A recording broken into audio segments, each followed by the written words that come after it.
All right, let's get this party started. I'm flying solo this morning, so apologies in advance. If people jump into the waiting room like they are right now, I'll just pause and let them in. Welcome to Teams for anyone that hasn't been on here before. You'll notice a couple things the way that the meeting is set up this morning. Hopefully you can see my grants presentation screen. And actually, Billy, can you give me a thumbs up? Can you see it? You see the presentation? Perfect. And then you should be able to see me speaking as well on the side. Everyone is muted this morning, just so that I don't have to worry about muting people as I'm speaking. However, I want this, contrary to the fact that I've muted everyone, I wanted this to be a little bit informal as well, and welcome all questions that you have during the presentation, at the end of the presentation. I'm completely easy with whenever you want to ask your question. So in that case, if you have a question, you can use the raise hand function. It's at the top of your screen. It should be a little smiley face with a little hand. If you click on that, you'll see thumbs up, clapping, smiley face, heart, depending on what version you have of Teams running, and then a hand function. So you can use that to raise your hand, and then I'll actually ask you to unmute, and then you can unmute and ask your question verbally if you'd like, or you can write it in the chat. The chat function is available for this meeting. It's like a message window that should be in the top corner as well. I'm going to do my best to try to monitor the chat as I'm presenting, but if I do miss anything as we're going through, feel free to ask again at the end of the session. And I think that's about it. Just a note though, everyone can see your chat. There are no private chats in Teams, so just be cognizant of what you're putting in that chat if you don't want everyone to see it, and everyone will be able to access it afterwards. So if you don't want people to see your comments after the session is over, then please feel free to speak it verbally, or you can send me an email or something after if you have a very specific question that you don't want anyone else to see. But yeah, welcome. I think we'll officially get started. Thank you very much for joining on a Saturday morning. Hope you got a coffee, tea, water, Caesar, whatever you drink on Saturday mornings, but really appreciate that you've all taken time out of your weekend to join us. I'm up against a couple of other really great presentation slots this morning, so thanks for choosing grants. I'm a bit of a grant nerd, so this is exciting to me, but I know that it's not the most exciting thing ever to other people, so appreciate you taking the time to join us today. My name's Kirsten. For anyone that I haven't met that's on the call, I've been with Special O since early 2012 and in a bunch of positions, but I'm currently the Senior Manager of Program Innovation.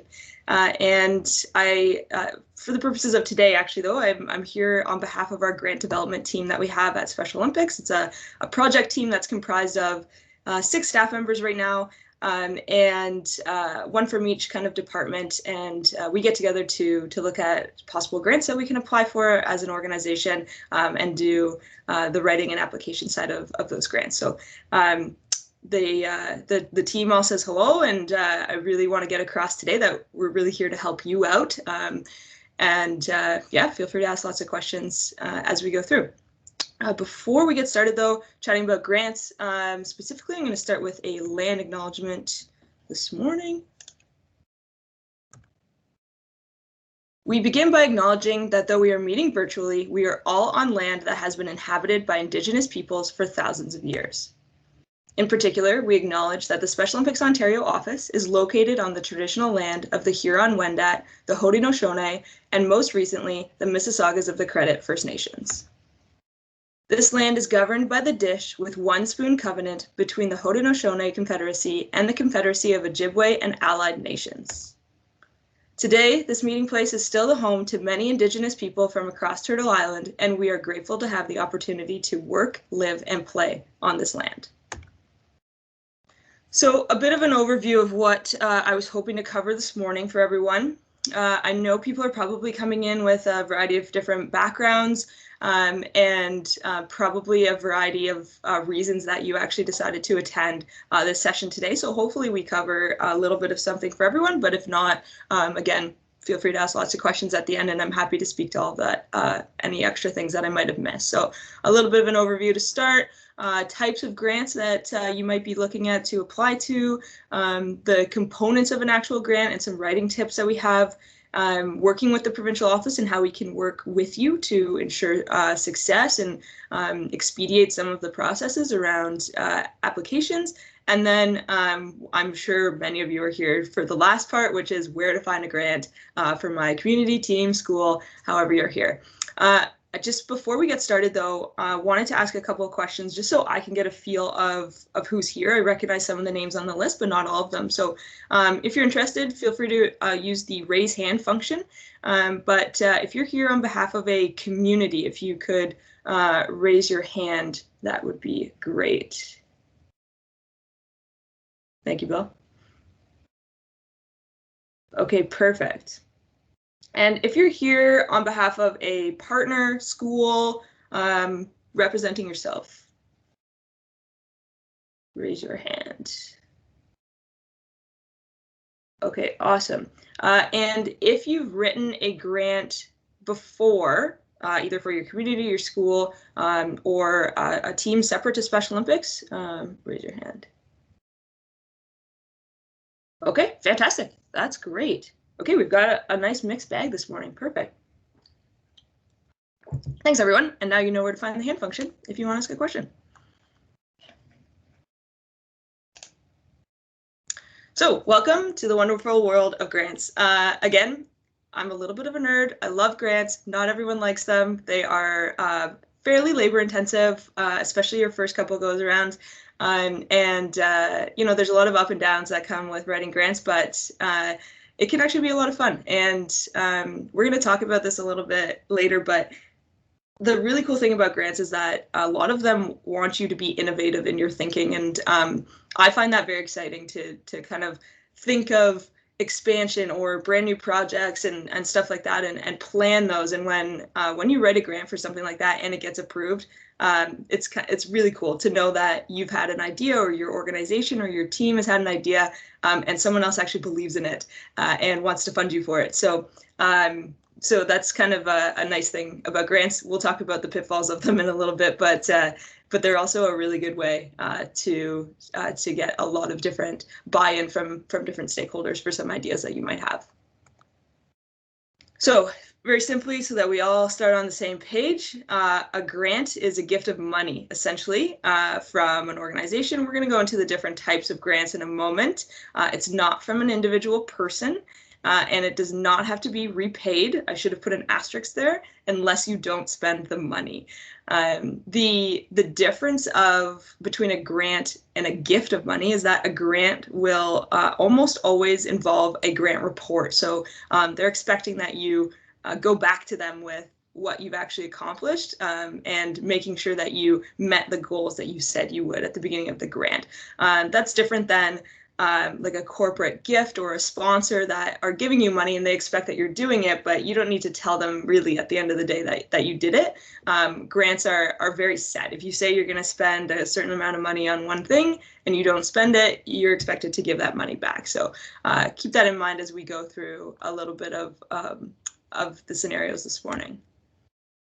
The importance of grants for a nonprofit or charity, certainly in the sports industry, grants play a huge role in what we do.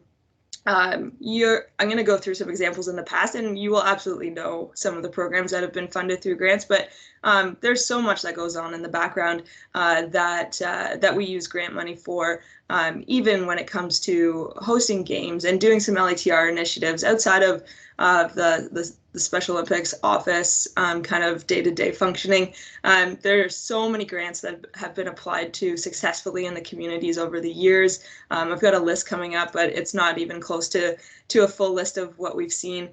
So the potential is endless, and kind of noting that our three main streams are kind of financial gifts from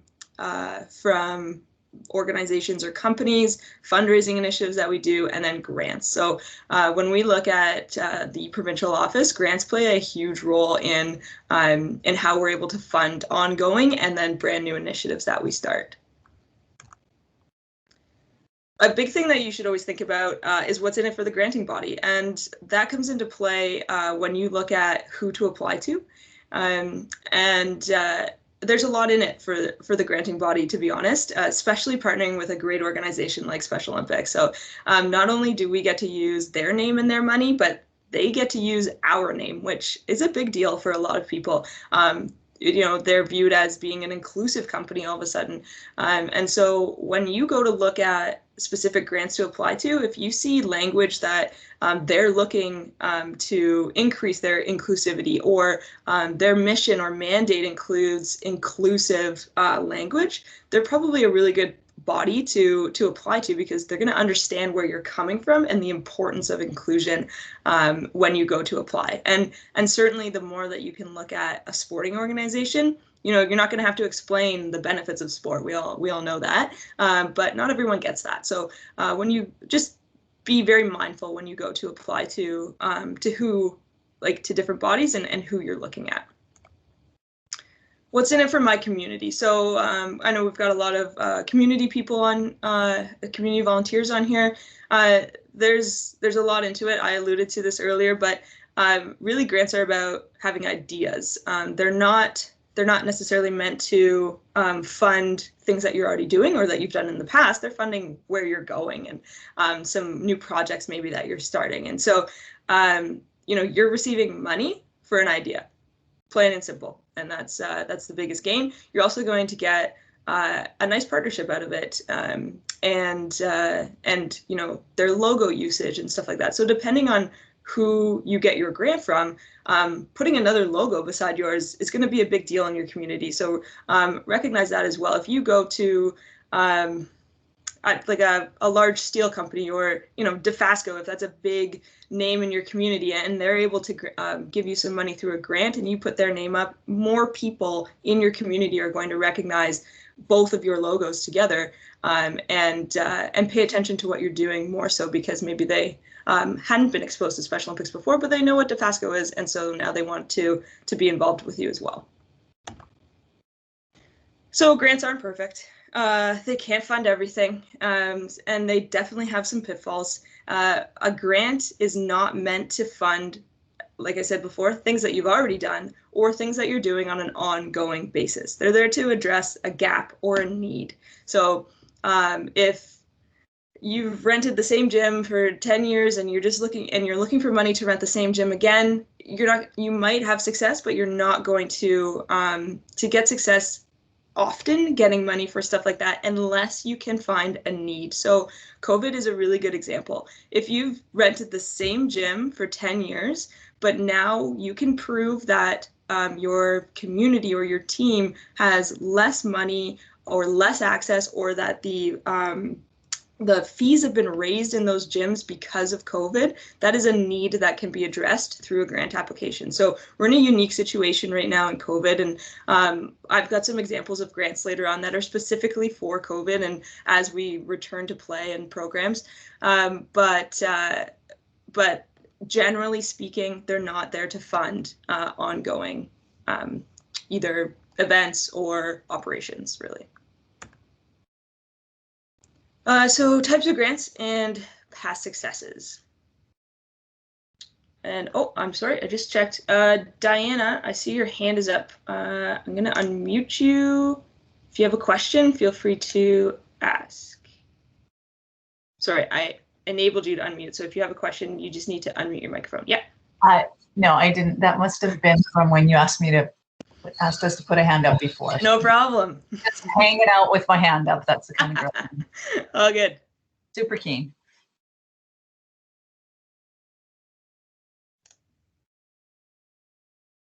All right, perfect. So types of grants and past successes. There's 4 main areas of granting bodies as you look for examples and where you can start searching for options.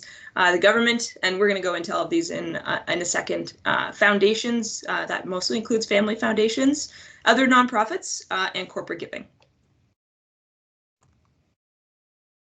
So a little bit more broken down. I've got an asterisk beside government. Typically, the provincial office will be the only one that's allowed to submit for government support. There's a few exceptions of this, but if you do see a grant option that comes out that's hosted by the Ontario or the federal government, you can drop us a line. I've got our contact info or any of your program consultants to inquire. But as a general rule of thumb, because we are a provincial office and a provincial sport organization and a recognized provincial sport organization by both governments, we are generally the only people that can apply. And quite often, a provincial sport organization or any type of organization is only allowed one granting submission for government grants, which is why we prefer to apply as a provincial office. There's, like I said, there's some exceptions to all of that, so I'm happy to answer questions on like a one-on-one basis if you see things pop up that you think would be a really good fit for you. Foundations. So family foundations, they're charitable giving arms of corporations quite often, and they could be funds that are set up in memoriam.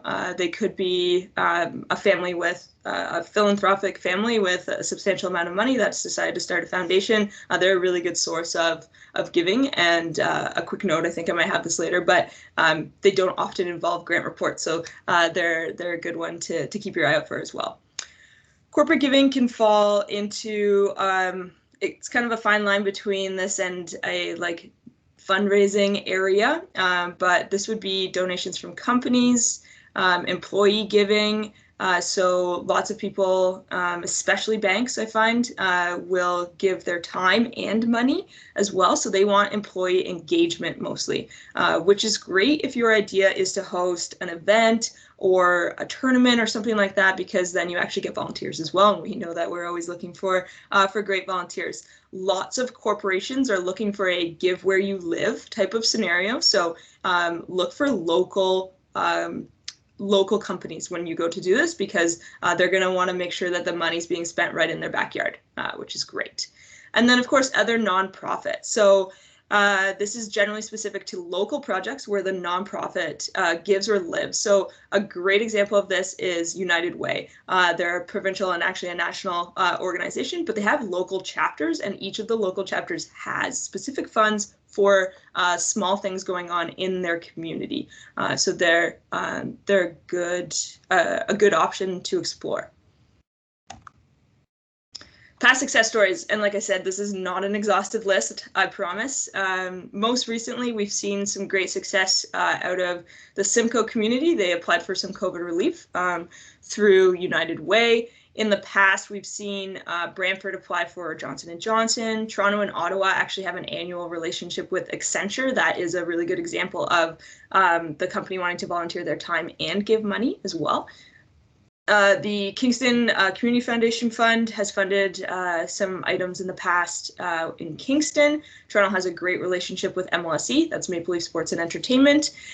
They're fortunate that they live in Toronto, and MLSE money until recently has been very restricted to only be spent in the city of Toronto, so they're the only community that can capitalize on that.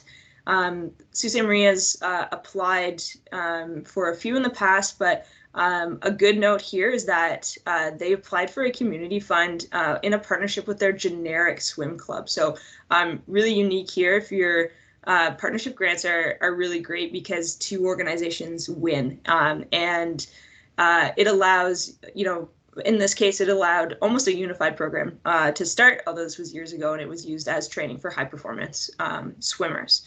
And then Toronto writes grants with almost all of the major banks to get involved. And like I said, so many other options, and a lot of family foundations give locally as well. From a provincial organization standpoint, I just wanted to highlight a few of these just so that you know how grants work on our end. So they're really, like I said, the kickstart to a lot of new programs. So the Trillium Foundation funded the start of PAL back in 2011-ish. And that was a school program at the time, but it's now the MyPAL program. The Ontario Ministry of Tourism, Culture and Sport, which is our Ontario government arm that we report to, actually funded the beginning of Four Corners, which is now our very successful school championships program.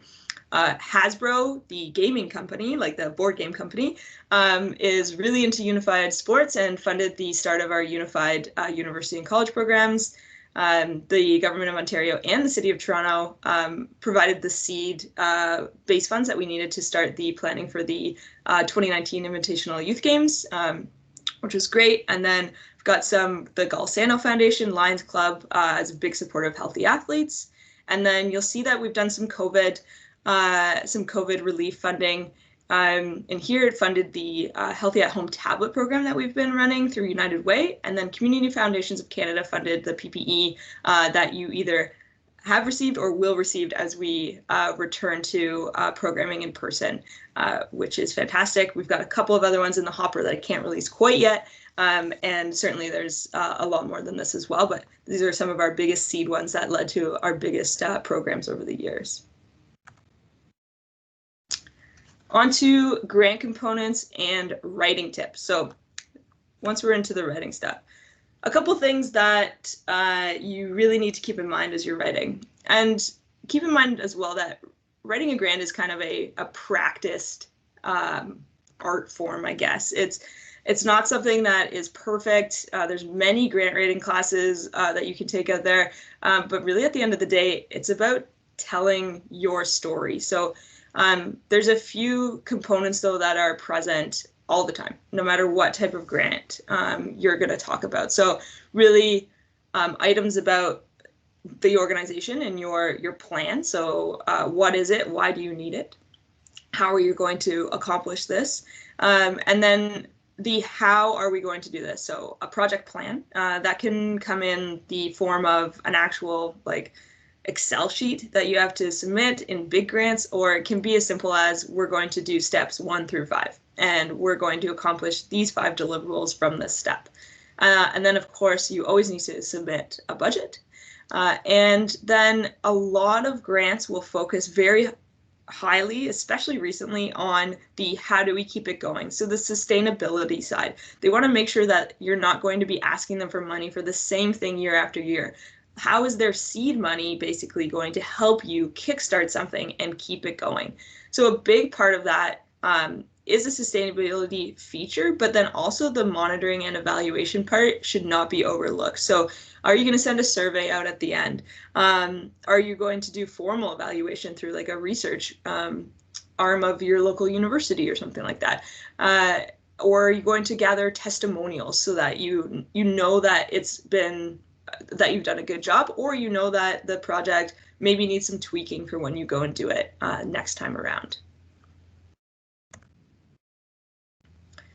Couple of key facts that donors look for when they're evaluating grants. Are you capable of doing what you say you will do? Anyone can write down what they want to do, but you need to be able to loop in some methods of why you know that you're going to be able to do this. So have you done something like this before? Do you have members of your team that are going to help you do this that know exactly what they're doing, and so on and so forth? Are you going to handle their money well? So are you going to spend their money smartly? For example, if you are going to buy a product or equipment with the money that you say, and you're going to give it out to athletes and never see it again, what happens when those athletes graduate out of this program? How are you going to get the money to do all of this again? So would it be better to receive more money now to get better equipment that will last longer and that keeps it within your club? That means that you've built in that sustainability piece as well. What is the return on investment for the donor, especially social return on investment? So what is the impact? How is this changing in people's lives in the community? And then again, what is the sustainability plan?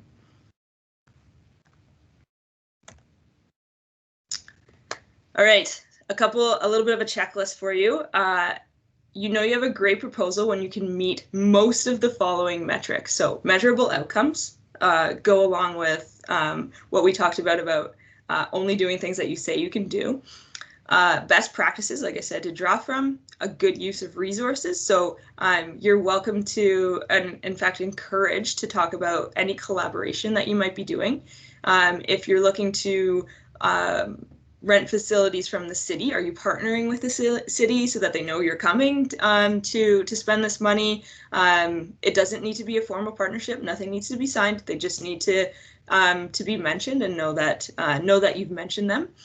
Can you use volunteer hours to offset any of this? And can you get any product in kind to help as well? Most budgets will ask for all of that in there. So if you know for sure that the city's going to donate the soccer nets for a tournament, but you still have to pay for the field, put in the cost of what those soccer nets would have been in the in-kind area of the budget. That you have a qualified lead on the project. So they're always going to ask you who's leading this and for their credentials. So whether that means it's your community coordinator or if it's a soccer tournament, it's your head coach for the soccer team that they're involved in, that they have some knowledge. Or maybe it's your events coordinator from the community and they know what to do for events. Some success stories, so what you've done in the past. An evaluation and follow-up plan, as I mentioned, that it's innovative. That's not required, but it is encouraged. That it's addressing a current gap and that it's not something you already have money to do.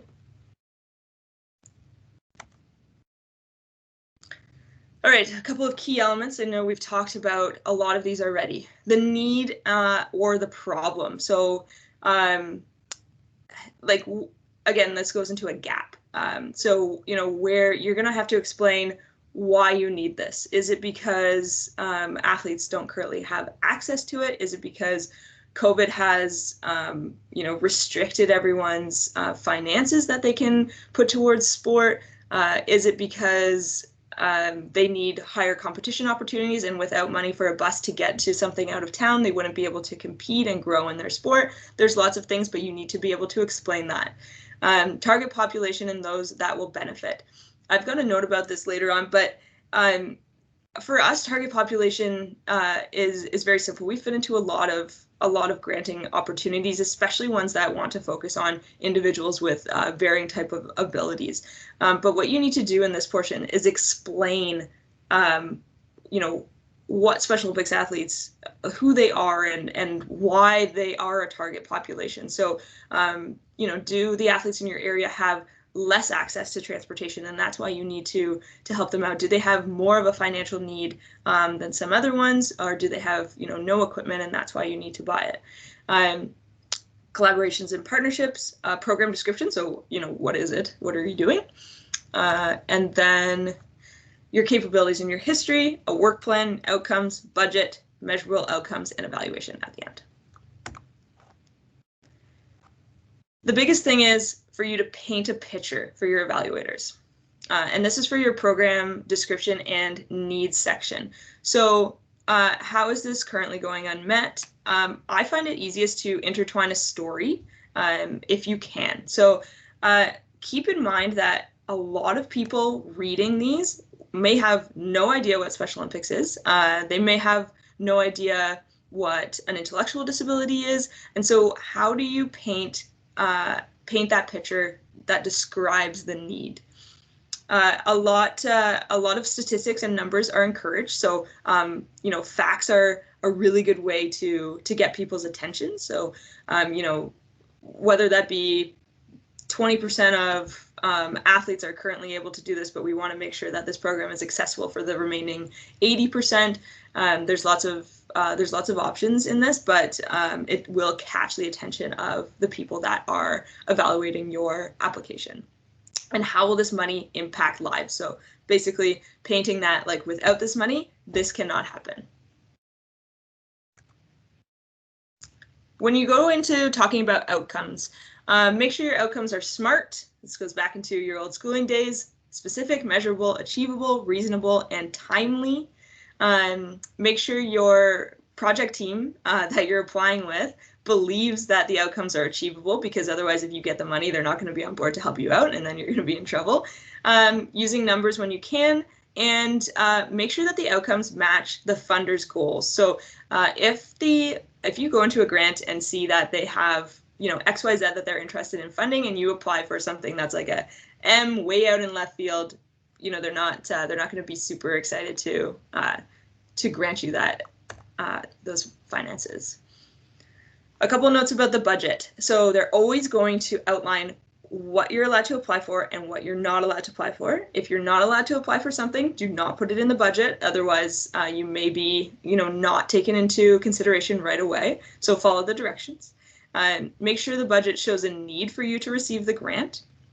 And then match the budget with your program description. And honestly, on non-successful granting applications from the provincial office, this is the most common feedback that we get that we're always trying to figure out how to rectify. So if in your budget, for example, you want to purchase equipment, in the program description or the outcomes or the work plan, you need to make sure that you mention this equipment. So if it's not mentioned somewhere else, then it's going to be hard for the people evaluating to tie the two together. And honestly, I had a conversation with one of our granting bodies a couple weeks ago, and they said what they do is they go through and hit like Control F to find the same word in multiple areas. So if we're purchasing tablets, we need to have mentioned tablets somewhere else in the grant to go through. And so that's a good trick as you're going through and reading it, just to make sure everything matches up.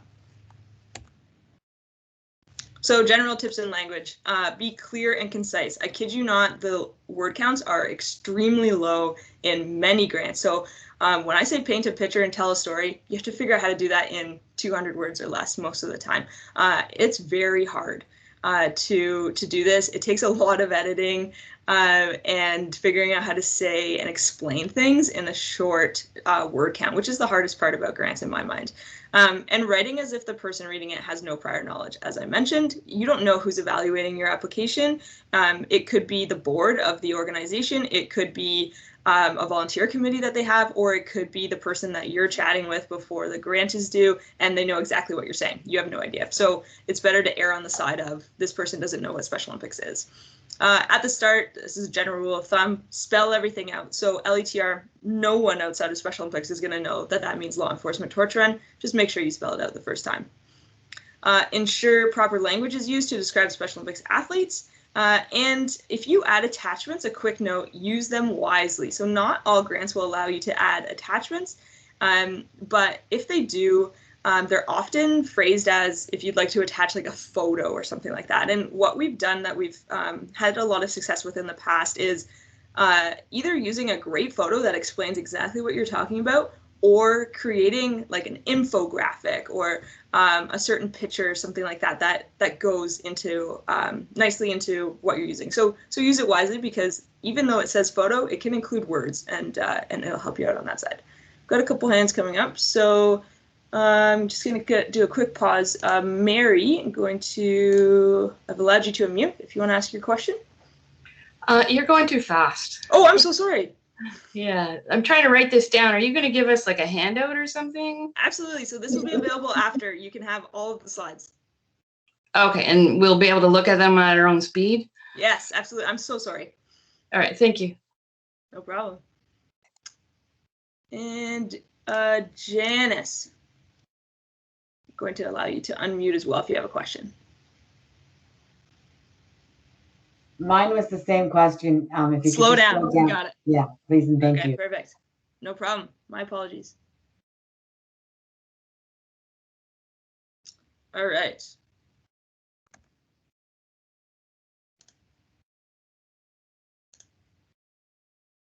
And then a quick note on reporting. So most grants, as I mentioned, include a report. What that means is as you're going through the grant itself, make sure that you're keeping track of things. So what are you spending your money on? Can you keep the receipts or the invoices all in one spot? If you have, if you're talking to an athlete or a parent or a volunteer that is really enjoying it and you think, oh, I could use this as a testimonial, ask them for it then. And that'll make your life on the reporting end a lot easier, where you have to tie everything together so you're not scrambling at the last second.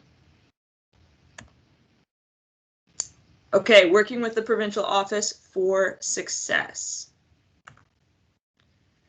Just a general note, all of our staff are here to help you. We want to enable everyone to be able to apply for grants, source grants, in their community. And so we're here in a supporting role, but I've tried to outline the role of yourselves and your communities or your teams applying, and then the role of SOO staff. So everyone's there to source grants.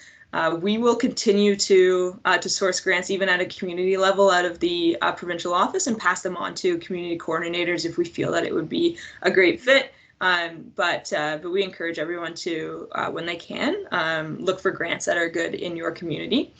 And then the next step would be for, if you do find something that you think would be a great fit, send it to your program consultant. They'll pass it on to the grant development team, or really anyone you know on staff, because anyone will pass it on to the grant development team just for the final okay to apply. So at that point, we're going to give you the thumbs up. We're not in the business of turning people down, but we may have some other things in play that we just need to take a look at, and it really helps us kind of have a handle on what's going on. And so then we are able to provide you with some of the aspects that you need for the grant that is going to actually speed up your application process as well. So some of the generic things that you see on every grant, mission statement, statement of operations, all of that stuff, board members, everything that you need, we're going to be able to provide you in a nice little kit at that point.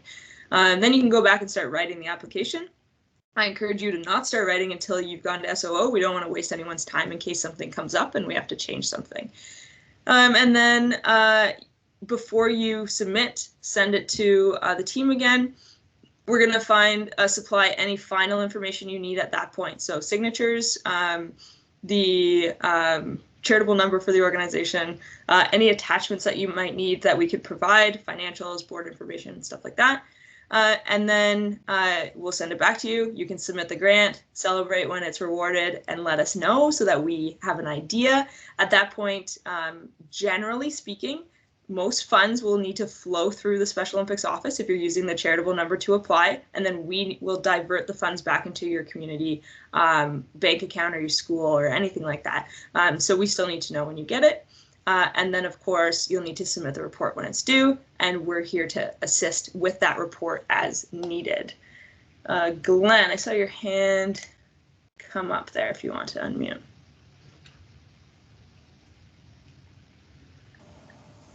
Yeah, Kirsten, I just wanted to emphasize that to all the communities that we're your ally, not your competitor. One of the big things that's changed, and I know I see my pal Bill Mills on the call. It's a little bit like, lottery licenses where like 10, 12 years ago, any of our local volunteers could just go in and sign for the lottery license, and it wasn't a big deal. Then they switched to, it had to be directors. So now, the license application comes to the provincial office, we sign it, send it back, and the lottery takes place. We're finding now that local programs are being asked to be verified. Got to be a verifiable part of the charity. You are, in fact, a verifiable part of the charity, because with our banking program, we are able to prove that London Special Olympics funds poured through. We can break out the kinds of things they may be looking for. So to give us a little heads up on those things, that you don't get tripped up, maybe 2/3 of the way along, where then it looks like we're scrambling to make you part of the organization. All our community programs are a verifiable part of SO, and so all the things Kirsten mentioned, we can probably head off some of those things before they become an issue for you. Thanks, Kirsten. Awesome. Thanks, Ben.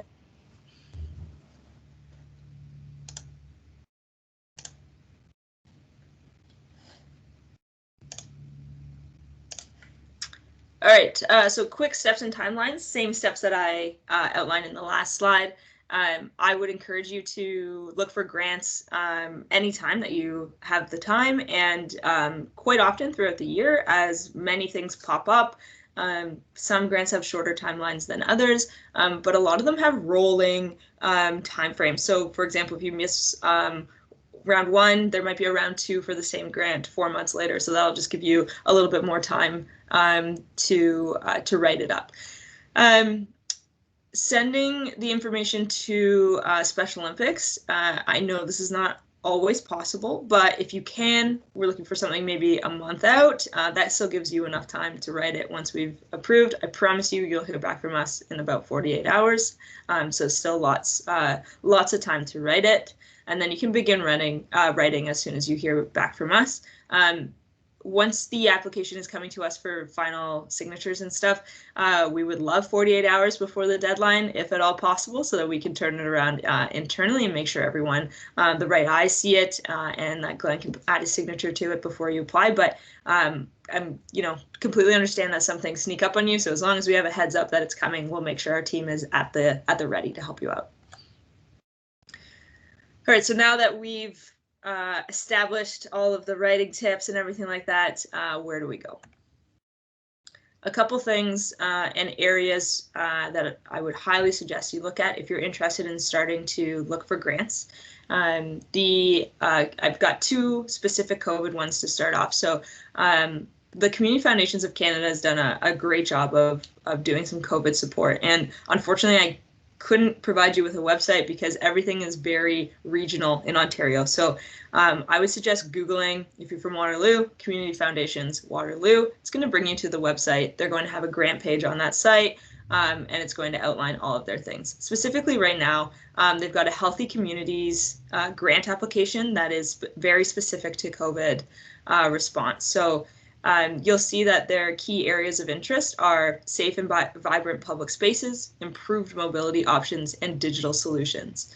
And so in COVID, as we're sitting right at this second, digital solutions is a great option that I would point you towards if you're looking at virtual programming, how to ensure all of the athletes in your community have access to the virtual programming, and stuff like that. As we move back into return to play, you can expect to apply for some other funding as well. But again, it's a great spot.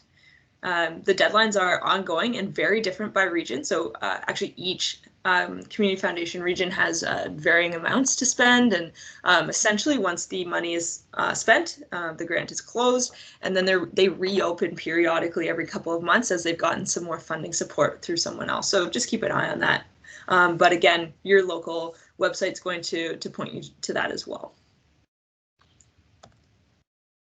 Next up is United Way. This funding is actually diverted through the federal government, but it comes across as a United Way grant. A really good COVID-19 option if you're looking for something right now, and their key areas of interest are urgent needs due to COVID-19. So funding amounts, you would have seen on the previous slide, it was more than $5,000. These funding amounts for United Way are up to $10,000 for projects. Again, deadlines are ongoing and different by region, and a local United Way website. I apologize. Some of the other ones I promise have the actual websites for you, but I couldn't Google all of the communities. But again, if you Google United Way Waterloo, you're going to be directed right away to the page. It's got a whole granting page. They have multiple grants, but this is a great one for right now. We've seen success so far for this, from the United Way funding, that are looking at digital options, transportation needs for various athletes right now, but more of that connection piece that they're looking at while we're not in programming. Having said that, this fund could be used for return to program as we get closer to it. So keep an eye on those rotating deadlines. Outside of COVID times, the United Way Community Action or Impact Grants are a really good area for you to apply to. So in most scenarios, your local website will probably have information about this now. However, I don't believe that applications are currently open for this. This is for larger projects, tournaments, events that you want to run up to $25,000 max. And you can see that we would fit into a couple of these categories, most particularly building strong and healthy communities. And then if you have any youth programs, the Helping Kids area is a good one as well. We've seen some communities apply for this in the past and have really good success through this.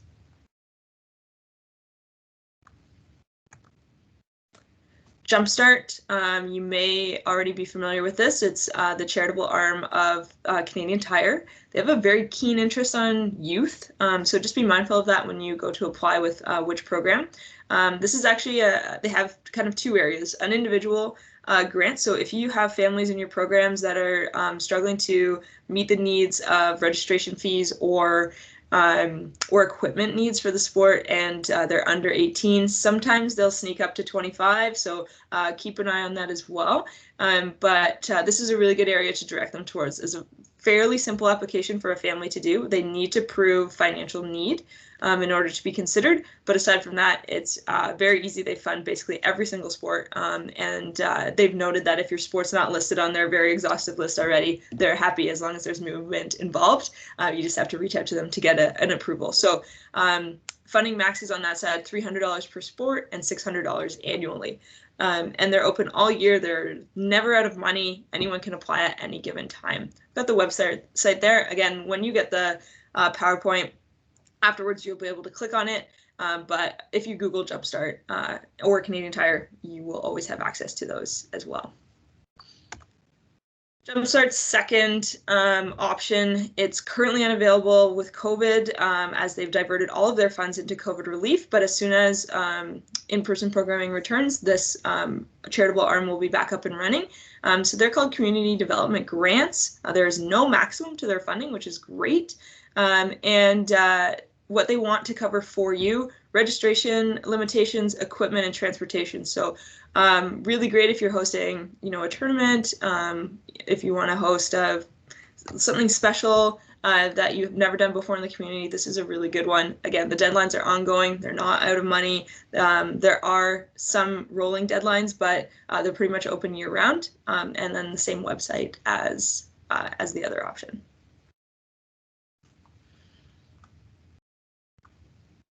Oh, sorry, Bill. I just noticed your hand go up there. Give me 1 second. Go ahead. You just have to probably hit unmute there on your end. It might be near the top of your screen.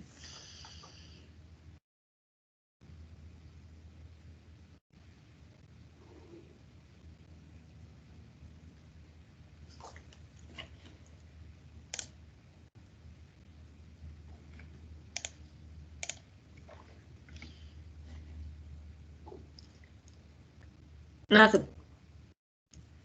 Glenn probably muted you on purpose.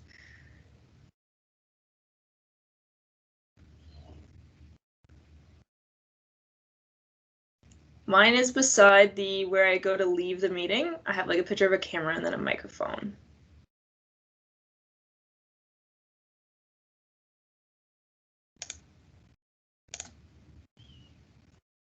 All right, we'll come back to you at the end. And then community foundations, I know we talked about the COVID relief, but they've got a ton of grants and family foundation information on their website. So I would strongly encourage you to Google your local community foundation coming out of today. And they have a really comprehensive list, usually, like I said, of what's available in each of the areas. Those, again, they're very different by grant and by region. And then the funding amounts are anywhere from small to very large grants. Aside from that, there's lots of other options. I highly suggest you look at your local banks.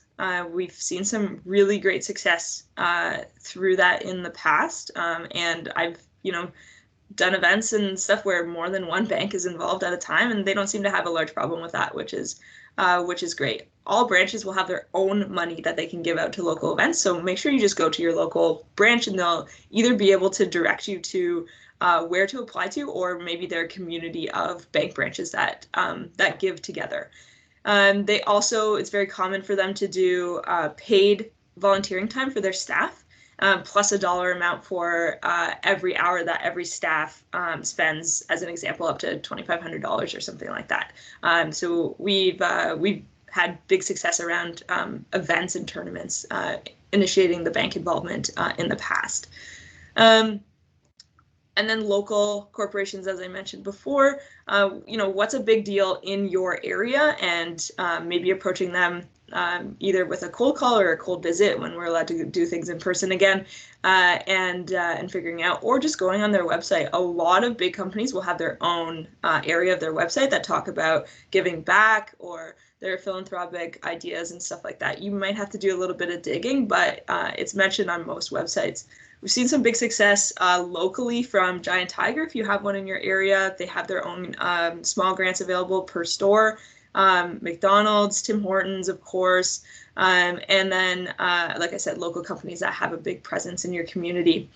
And then, of course, family foundations. I know we've mentioned this before. Many are really just excited about giving locally. But they're not always the easiest to find. So community foundations on their website will list some of the family foundations, but honestly, aside from that, it's a lot of Googling and looking for lists. And we actually have a list at the provincial office available. So if you're looking, we're going to do our best to start sending that information out to all of the community coordinators of known family foundations in each area, and figuring out how to make more of that available to you so that you can capitalize on those opportunities as well.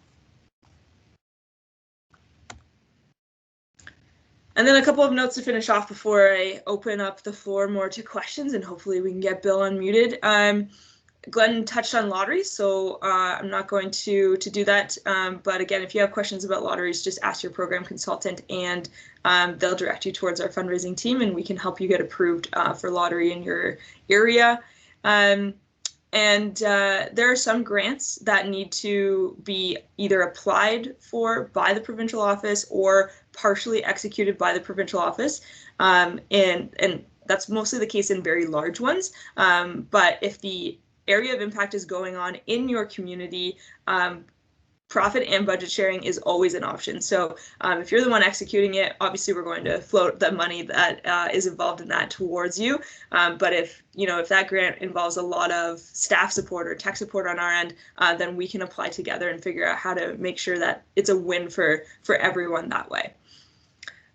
Just a note to be knowledgeable of our provincial and national partners and the opportunities that they bring. So particularly when it comes to in-kind, walking into a Tim Hortons and saying that you're from Special Olympics and asking them for coffee for the volunteers for a soccer tournament is going to go a long way. And especially if you mention that, they're a partner, they're going to know who you are in the community. They raise money for us every year. So same with Sobeys, and the list is pretty long. So just keep that in mind as you are going out and knocking on doors. I would suggest budgeting probably about 10 hours of your time on your first grant, and then I promise it gets faster over time. I've got a note here about not getting discouraged if you don't get approved. Actually, some of the bonuses of not getting approved for a grant is that you can use almost the same application for someone else, which is not going to take you very much time at all to copy and paste some of those answers. You're going to find the more that you see grants, the questions are pretty similar as you get through, so you'll be able to recycle and reuse a couple of those options over time. But don't get discouraged if you don't get approved. I think the stats are usually about 1 in 5 applications are approved. You can use that as a general rule of thumb. So don't worry. It's very common, and it'll come over time, I promise. And then if you do not get approved for a grant, it's kind of like if you make the final interview stage of a job and you don't get the role, you can ask for feedback, and people are usually very forthcoming. They either have a formalized setting that they can, provide feedback as to why you didn't receive the grant, or they'll, allow you to have 15 minutes on the phone with one of their evaluators, and you can figure out why you didn't get it. And that's really useful, especially if you're going to go apply for the same thing. Maybe you just missed one little thing and that disqualified you from the application, and it's an easy fix for the next one. But if you don't ask, you're never going to get that feedback. And then honestly, have some fun with it. It's not as scary as you think. I know grants are like this big daunting thing for a lot of people, but it's really not that scary at all, I promise. And that is the end. So I'm going to stop sharing my screen so I can see all of you a little bit better. I put the development email up there. Again, you can contact your program consultants, but I'm also just going to put it in the chat. Mary, I'm so sorry. I just saw your note in the chat. But I'm going to put the email address here. if you have any questions directly about grants that you would like to ask that that team, that email goes directly to all of our group members as well. And Glenn, I see your hand up and you've unmuted. Did you have a question? I was just going to emphasize one thing. As you can recall, maybe back about, I think about November last year, remember when we sent some what we call provisional grants out to the communities. There's an example of one of the things we were able to do together. That was an example of needing to be verifiable. So basically what we did is I just used Bill because I'm looking at him. We just gave Bill a heads up, said, Bill, I'm going to take $700 out of your bank account, and then next week or in 2 weeks' time, I'm going to put $800 back. So Bill says, that sounds like a pretty good plan, and so I'm $300 up. But that was an example of something we could do to verify our communities back, back and forth, take advantage of a grant that benefited, really just directly benefit the communities. There was really no benefit for the provincial office, but the reality is that those kinds of things now, because we've got a very good banking program, a very good connection between our community programs and the provincial office. So these are the kinds of things that I think, especially coming up after COVID, guys, I think we're going to find a lot of grants, a lot of tourism. Bill, like the one you sent me yesterday, I get one of those a week almost now. So I think as we come out of it, we're going to have to really work together so that you can maximize them at the local end, so that you don't get pinched out because of, as I like to call it, some kind of a verifiable rule that would just knock you out of the running. I think we can take advantage of a lot of the opportunities, but we're going to have to we'll have to do it together. Absolutely. All right, Bill, think we can do it? No? Do you see where your, like, a picture of your camera is?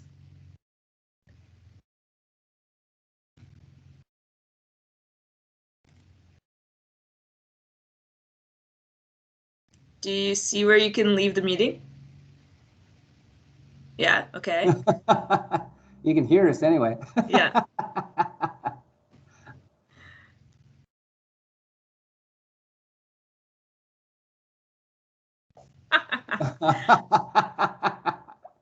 I allowed you to unmute. You should be, let me try to block you again and maybe it'll pop up on your screen. Give me 1 second. Did you see okay.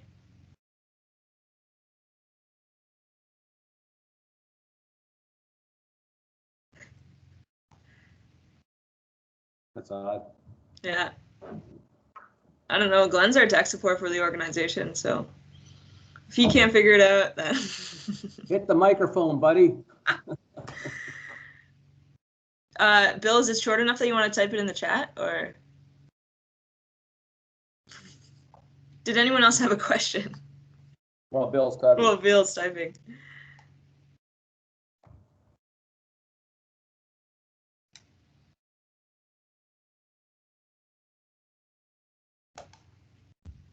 Apologies again for going too fast at the beginning. I promise that you'll get a copy of this. Amy, I see your hand go up. I just allowed you to unmute there.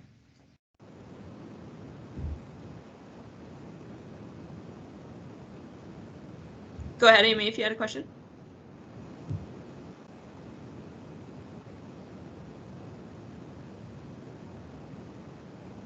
Amy, we can hear some background noise. If you have a question, you should be able to speak. You should be good to go. No. Weird. I hear your background noise. Yeah, that's odd, eh? We got all the tech issues today.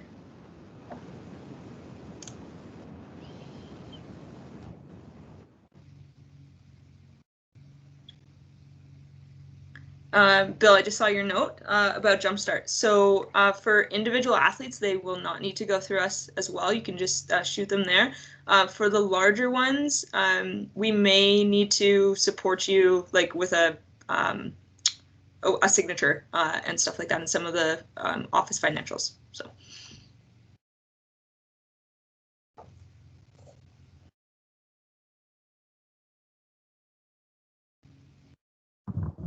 You may see you typing. It's all good.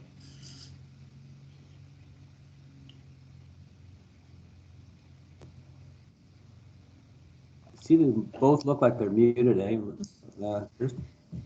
Yeah, I don't, I broke Teams, I guess, this morning.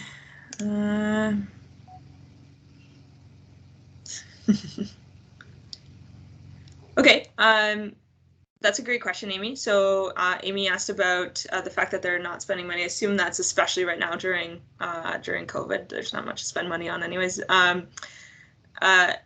They're not going to look at your financials in your bank account. They're going to look at the provincial office one. So if you're applying for something that's like new and innovative, absolutely, I would encourage you to apply, especially assuming that you're going to need to spend some of that money when programming starts out. So maybe you look like healthy or flush right now, but you're not going to look that way, you know, forever. And if you do, kudos to you. But yeah, definitely don't let that discourage you from applying.